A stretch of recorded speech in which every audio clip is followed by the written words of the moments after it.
Continuando con el tema de la interacción de la luz y la materia, voy a seguirles hablando de otros experimentos que nos dan información de la relación que hay entre la luz, los electrones y el movimiento de los electrones alrededor del núcleo. En este caso voy a comenzar a hablar de los experimentos relacionados a los espectros de luz. ¿Qué es esto? ¿Qué me refiero a los espectros de luz? Los espectros de luz es un análisis de la luz en términos de los largos de onda que contiene.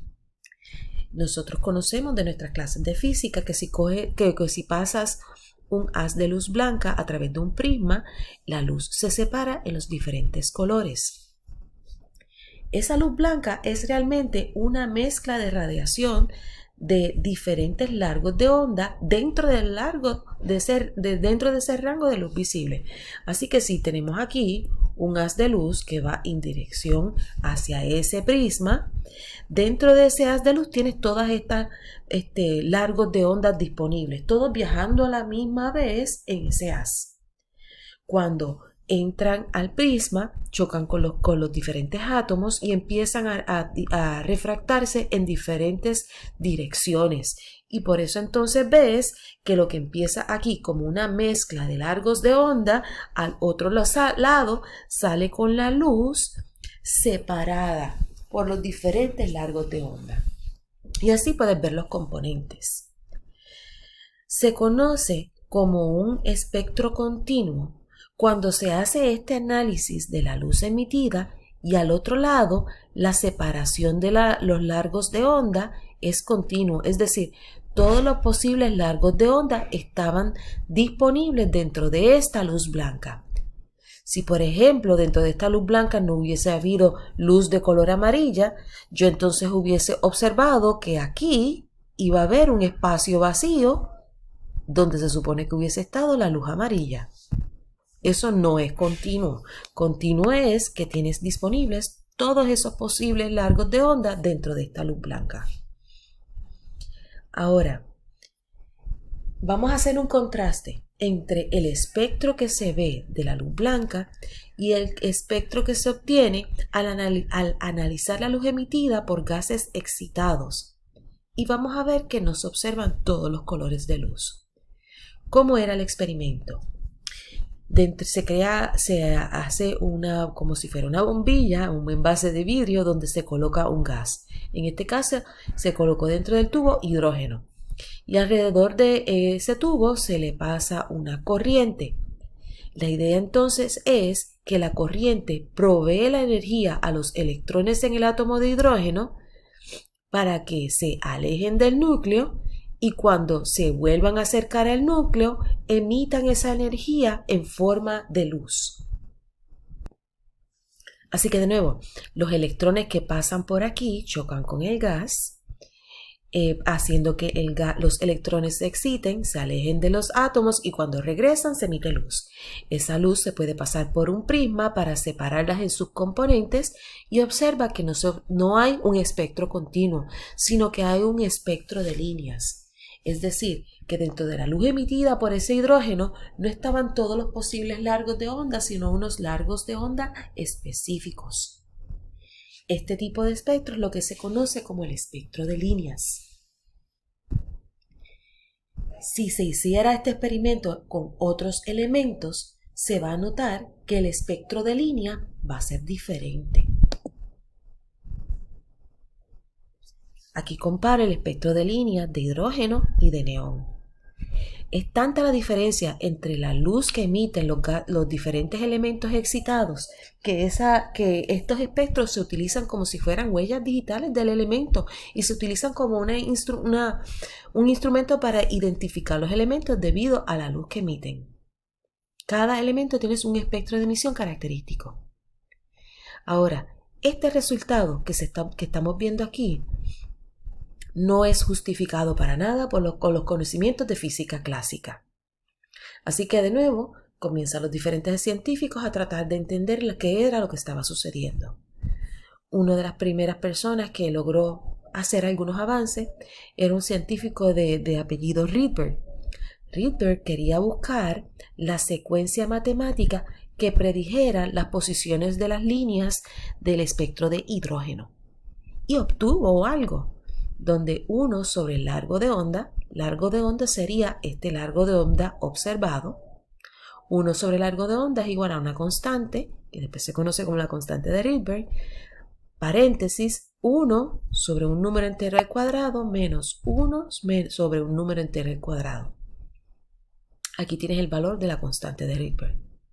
¿Y cómo funciona eso? Pues mira, tú puedes aquí poner aquí un 1, aquí un 2, entonces sería 1 sobre 1 menos 1 sobre 4, haces esa resta, multiplicas por esto, le sacas el recíproco y uno de los largos de onda está aquí.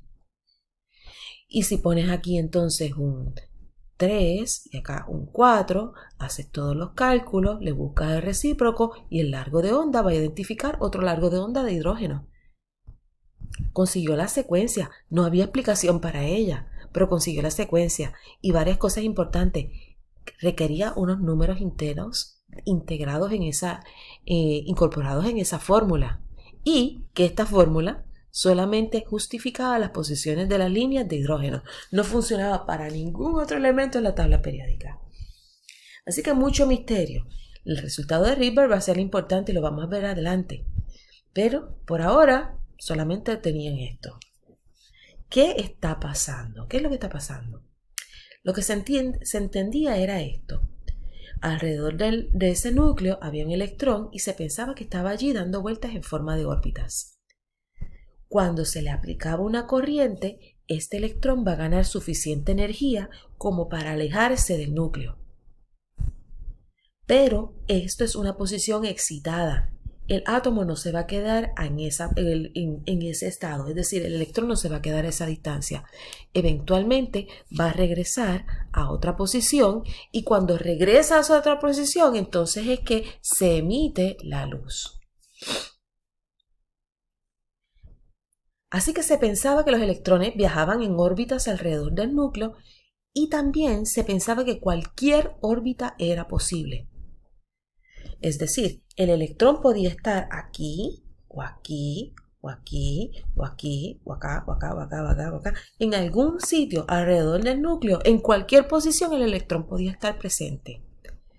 Ahora, si cualquier órbita era posible, entonces los átomos debían emitir todo tipo de energía, porque si el electrón cuando este electrón se excitara llegaba a esta posición, este electrón para relajarse podía emitir la energía asociada a esta transición o la energía asociada a esta transmisión y después esta otra transición y después otra transición y así por el estilo. Podía tener muchas rutas para llegar a su posición no excitada y podía entonces con cada una de esas rutas emitir muchas formas de energía.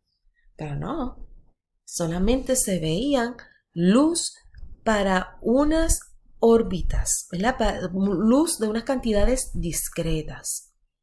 Esto nos ayuda también a entender, ¿verdad? Que cómo era posible que los electrones no colapsaran con el núcleo, porque eso era una de las grandes preguntas.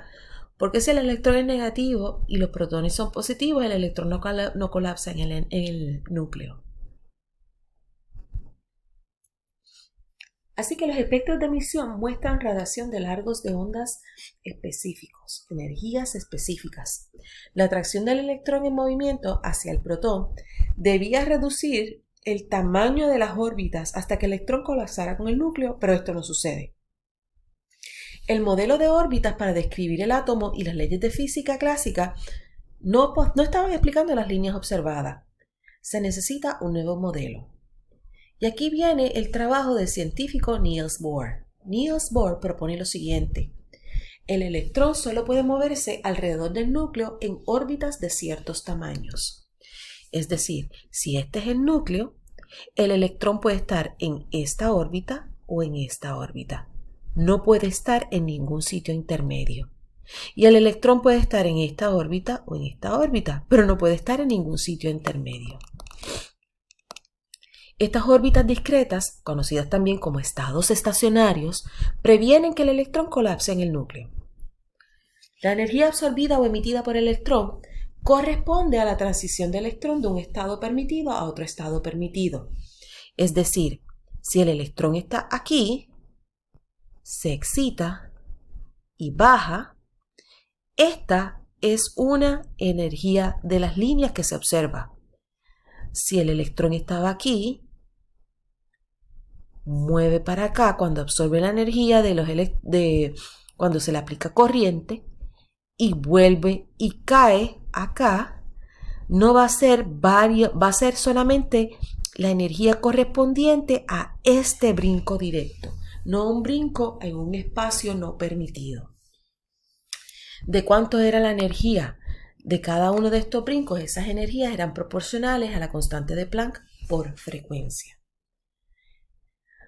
Cuando hablamos de los estados estacionarios, también conocidos como niveles, esos niveles se van a contar por la posición más cercana al núcleo hacia afuera.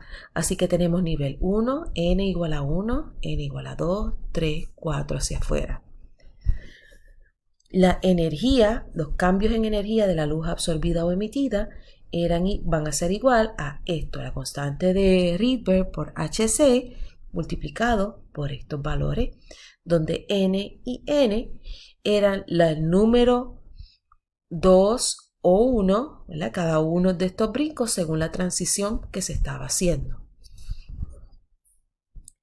E sub n es la energía necesaria para arrancar el electrón del nivel n hasta una distancia donde el núcleo no pueda atraer más al electrón. En el caso de la emisión de luz, los eventos pueden ser por absorción de energía o emisión de energía. ¿A qué me refiero? Si un electrón está aquí, puede absorber suficiente energía para llegar al próximo nivel. En esa dirección el proceso se llama absorción. Ahora, un electrón que esté en un nivel acá y vaya a un nivel más pequeño, eso se llama emisión. Aquí el átomo tiene que ganar energía para lograr eso y aquí el átomo pierde energía para lograr esto. Son términos importantes. El proceso de absorción, el electrón pasa del nivel de menor n a mayor n. El nivel donde están los electrones lo más cercano al núcleo como es posible se conoce como el estado basal. En inglés es lo que se le dice el ground state. Ground como piso.